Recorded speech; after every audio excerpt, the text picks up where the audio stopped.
Hi, everybody. Welcome to another edition of Packers Unscripted from Packers.com. I am Mike Spofford, joined, as always, by my partner in crime, Weston Hodkowitz. We're coming to you here from our studios at Lambeau Field. Wes, we're just a couple days away from hopping on another airplane to head to the Mile High City for Sunday afternoon, a 3:25 p.m. Central Time kickoff between the Packers and the Broncos. So let's take a look at this Denver Broncos squad. 1-5 is the record. Kind of hard to really make out where this team is going. They lost their first two games of the season by a total of 3 points, a couple of very close losses.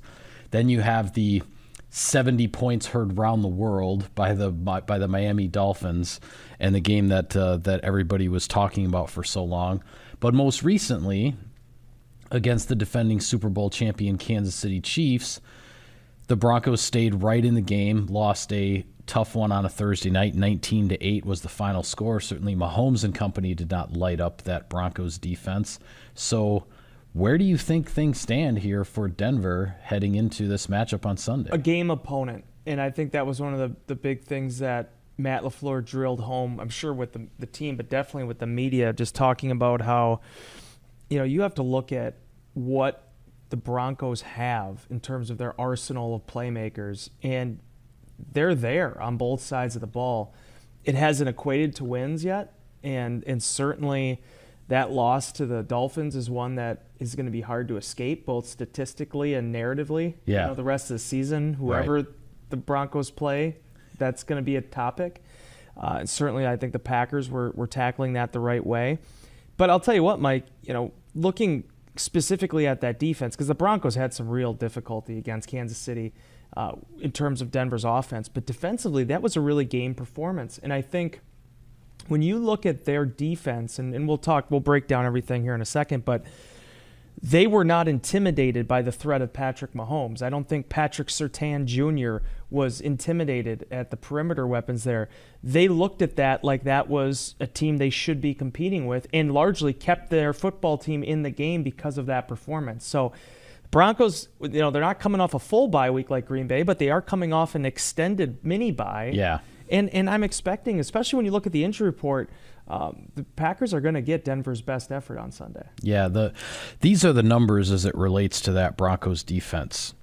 They've allowed over 1,000 rushing yards through 6 games, 8 rushing touchdowns, 5.6 yards per carry, which is just a frightening number if you're a Denver Broncos fan. Against the pass, 76.4% completions by opposing quarterbacks and an opposing passer rating of 117.8. Those are some dreadful numbers. And here's the thing is I've been trying to figure out, because, they had a hard time stopping the Bears. They had a hard time stopping the Washington Commanders. They've given up not just the 70 points, but they've had other games prior to the game against Kansas City. They've had some other games where they've really struggled against offenses that haven't exactly been lighting things up. And this is what I've been kind of trying to figure out. Okay, so was last week the Thursday night game, it's a short week, it's a divisional opponent, like familiarity and all that. Those games can get kind of weird. Mm-hmm. Thursday night divisional games, right? So how much do you really put into that?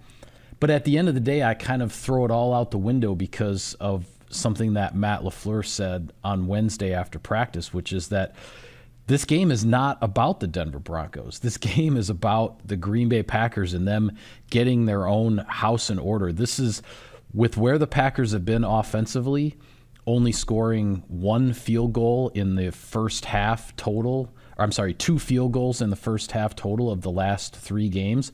It does not matter one whit the opponent on the other side here after the Packers are coming off of this bye week. It's about this offense figuring itself out and getting things going earlier in games like we talked about. And yes, the Broncos have some ugly numbers and all that, but quite frankly, that just doesn't matter because the Packers have to get it figured out. The whole of Denver's defense, I think, has been the weak link there. I know that's a weird way to go about saying it, but I think it's the collective. I think they've just had too many holes in different areas that have allowed teams to have success. But Nick Bonito is right up there in sacks in the NFL right now. He's really come on for them this season. Justin Simmons is an all-pro. Kareem Jackson has been doing this forever. Patrick Surtain Jr. has been doing this at a high level now for 3 seasons, also an all-pro. They have people who are more than willing to take the football away and pressure your quarterback. Yeah. For the Green Bay Packers, in addition to everything you said about how it is about what Green Bay is doing and about being efficient and about improving in the areas that they've struggled with in the first half of the season, first quarter of the season. But for me, it goes back to the little things that they started to do well against Vegas. Running the football, committing themselves to the run. Whether or not Aaron Jones is out there on Sunday, the Packers are optimistic, hopeful that potentially he could be back. He was practicing this week again in a limited capacity. But as you said, Mike, 5.6 yards per carry. The boilerplate, the blueprint, the prototype is there for teams beating the Denver Broncos this season. It's being able to run the football. What did Kansas City largely struggle with in that game against the Broncos? They didn't really establish the run very well, right. And that created opportunities for the secondary to take the ball away from Patrick Mahomes. Even though he threw for 300 yards, there were some interceptions there that kept the game closer than probably a lot of people thought it should have been.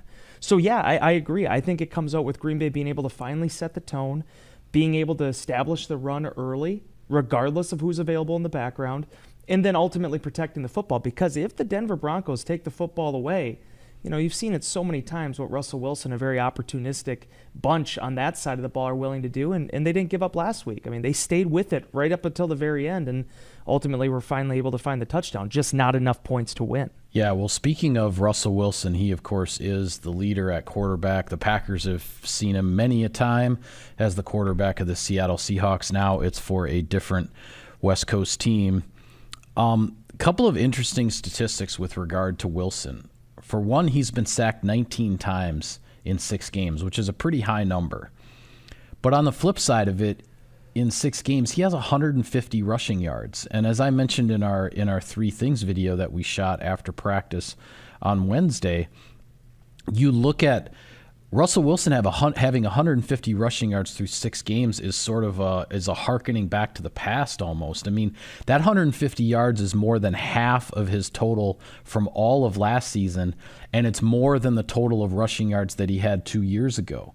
So Russell Wilson, in terms of his mobility and getting out of the pocket and trying to provide that dual threat, is looking a little bit more like the Russell Wilson of a handful of years ago, rather than maybe the one whose first season in Denver didn't go so well. And I don't even think so much about that number in terms of the rushing yards. I think about the number he talked about back in August, which was 15 pounds that he lost this offseason. Yeah. I think you see it in his play style. I mean, I don't think it was him getting out of shape or anything. I think it was more about what he was trying to build himself into last year and realizing that, okay, I probably need to get back to more of the fundamentals of the position, what I do well in order to thrive. And you mentioned the sack numbers. I think that probably goes along with that too. He's trying to extend plays more. He's trying to get outside of the pocket.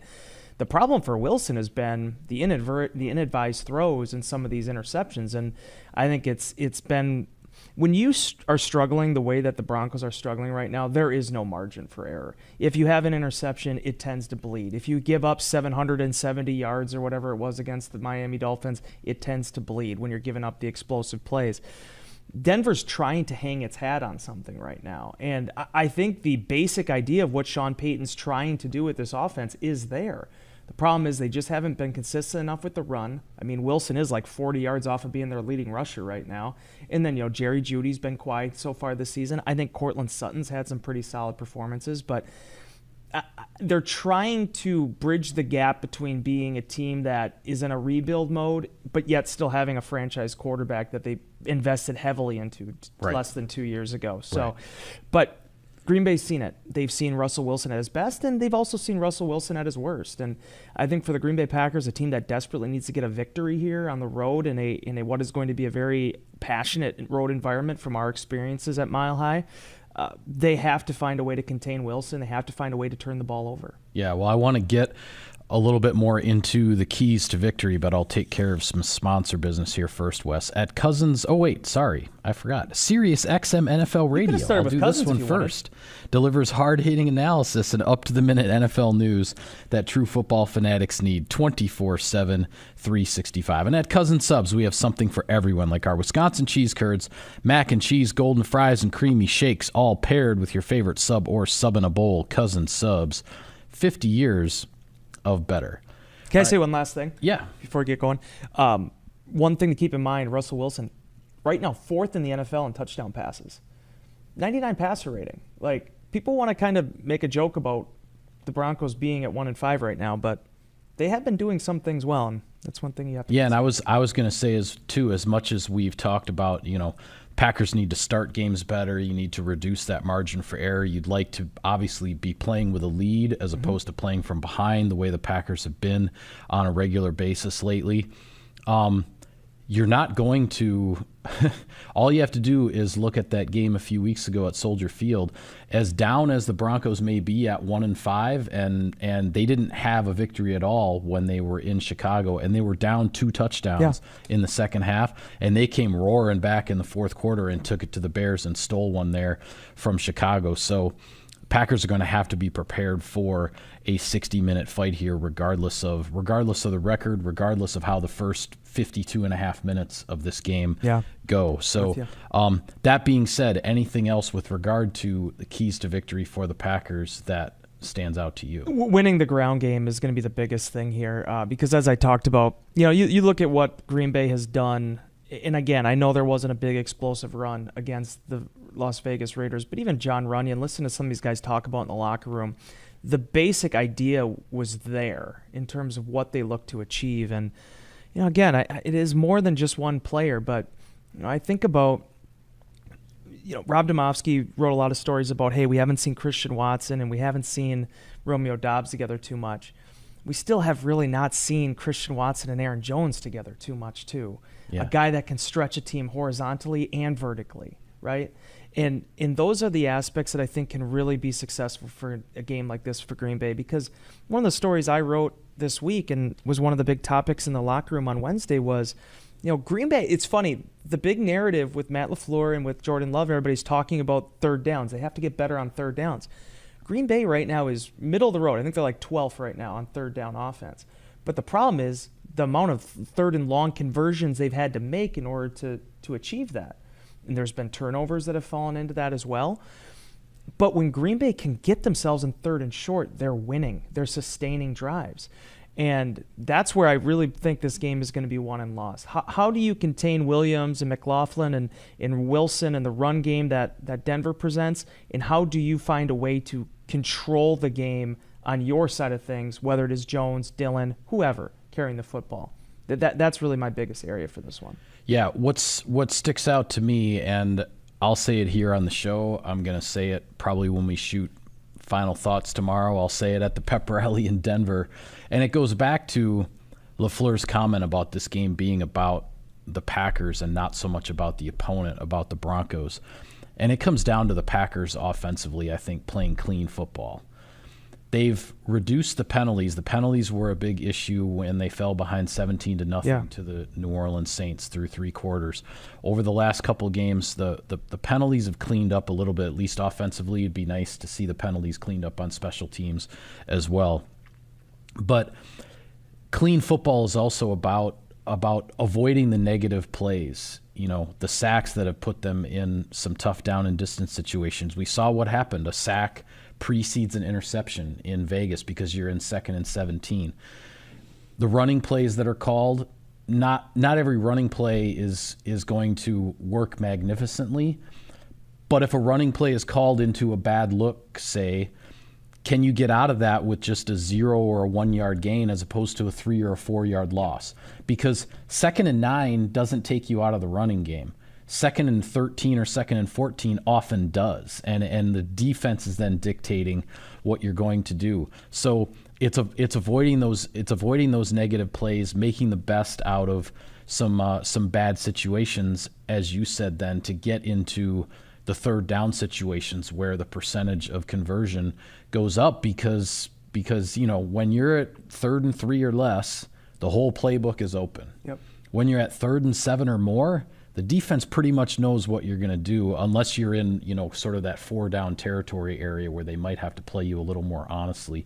But yeah, it's the down and distance is what is something that Matt LaFleur focused on a lot on Wednesday. That has really been more than anything the biggest downfall, and there are a lot of factors. Sometimes it's been the penalties, other times it's been negative runs, or it's been sacks. The Packers just have to clean up their game. They have to play clean football against a defense that for the most part has struggled this year. And if they do that, I think they'll be in a position to win the ball game. Two things. One, you can't allow the Broncos to pin their ears back, because that's where Benito has been very successful, and that's where Justin Simmons is how many interceptions over the last 5 years. Just being opportunistic on the back end and being that ball hawk over the top. If you are, and I think that's one of the reasons why Kansas City got into a little bit of a problem there, is that Mahomes was making some great throws in that game, but he was asking a receiving core that I don't think would be confused with being the best in the National Football League right now to make some big catches on third and long. So that's going to be a big piece of this thing. But the other aspect of it, because there's so much coaching that I've been doing so far, but the Packers do need to feel confident. They need to feel like, hey, we are a team that has given it, we gave it right to the Chicago Bears in their stadium. We came back in some inadverse situations against the Saints to win there, and the Saints are now up to 3-3. We've had moments where we've looked like a really good football team. Denver hasn't had as many of those moments. Yeah. Denver is 1-5. They are going to be, dealing with, some guys that are talented but are kind of banged up. The week after this, you have the Minnesota Vikings. The Packers need to be confident about where they're at right now, because 3 of the next 4 are at home. They have to travel again here, but you want to feel like you're a team that can go out there and expect to win a football game. And I think having that mentality is also going to be very important. Understanding that, we have lost back-to-back games, but we still can be a team that can be messed with and feared in the National Football League. I think when you look at what's gone on with the Packers the last few weeks, I think one of the things that's been so frustrating is you see how this team looks in the fourth quarter against New Orleans. You see how this team looks in the third quarter against Detroit, when everything had gone against them the entire first half. It's 27-3, and all of a sudden you get to the fourth quarter and it's 27-17. You've given yourself a shot. The first half against Vegas on Monday Night Football was pretty ugly. But then the third quarter was some pretty darn good football. And you get into, when you talk about what we've been talking about with offense, you see A.J. Dillon carry 5 consecutive times from the 29-yard line all the way in, and they power the ball in there for a touchdown. And then what do they do on their first offensive play of the next series? Play action, roll out. It's a coverage bust because the Raiders are all worried about just getting the ball rammed down their throat by A.J. Dillon, and Christian Watson's wide open and gets a 77-yard gain. That third quarter in Vegas was what you want to see from the Packers. But one quarter every game doesn't do it. It's going to give you a chance to win, and they've had a chance to win all these last 3 games. Fortunately, they were able to win one of them. But playing only one quarter like that every week is not going to cut it. It's only going to give you that chance, and then can you squeeze through that thin margin for error to pull it out? You start playing 2 or 2.5 quarters of that level of dominant football, which is not easy to do in this league. But if you start doing that, you start opening up that margin for error and giving yourselves more opportunities to win. And the Packers have seen it. They've had a good stretch of football in every game. They just have to expand that now. And I don't know if we'll end up coming back to this next Tuesday. If we do, feel free to remind me of this. But what happens in this game? Do the Packers start fast in the first quarter or the third? If they can start fast in the first quarter, I really like their chances in this game. Because Denver, for whatever reasons, has a really hard time getting out of the locker room after halftime this season. Yeah, they have. So that's going to be a big area here for Green Bay. Again, I don't want to keep hammering it, but when you think about some of those drives and the times they've been really successful with Matt LaFleur as their head coach, it's been going out there, driving the ball downfield, and putting up points right off the bat. That has to be a big staple for them in this one. Yeah, absolutely. Well, before we go, I want to take a look at some other games around the NFL that Packers fans may be interested in with regard to Week 7. The first one is the NFC North leader, the Detroit Lions. An interesting challenge here. They go on the road with their 5-1 record to face the Baltimore Ravens. And, of course, what makes this interesting is because the Lions defense is playing really, really, really well. Yeah. But anytime you go up against Lamar Jackson and a Baltimore Ravens offense, that's a different kind of ball game. It's a different kind of defense you have to play. Will the Lions be up to that challenge? I think that's a very intriguing matchup with Baltimore playing at home. I love the way that Baltimore has built out this team this season too, because obviously they lost Dobbins there. That was a big hit right off the bat. But they seem to have found weapons that complement Jackson on the perimeter. And that has been a big issue for them the last few years. Yeah, you have Mark Andrews. But, I mean, Zay Flowers has had some really strong performances for them so far this season. Yep. And he's a guy that has been there when he has been needed. And I think it's going to be really interesting to see how Detroit handles a quarterback like Lamar, who's going to not only threaten them downfield, but what he can do with his legs. And sometimes it will result in a scramble for yards. Sometimes it results in a scramble for a downfield opportunity. The integrity of the defense is going to be challenged in this one. And certainly for Detroit, it's another one of those litmus tests, one of those measuring sticks to see, okay, we've beaten some teams so far this season. We've beaten some good teams so far this season. But when you take on one of the more consistent veteran-laden squads in the National Football League, an uncommon opponent at that. Yeah. Can you rise to that occasion and meet that challenge? Yeah, I think that's a really intriguing one. Another one Packers fans might want to keep an eye on, just because they are two opponents that the Packers will be playing within the next month. The Pittsburgh Steelers are at the Los Angeles Rams.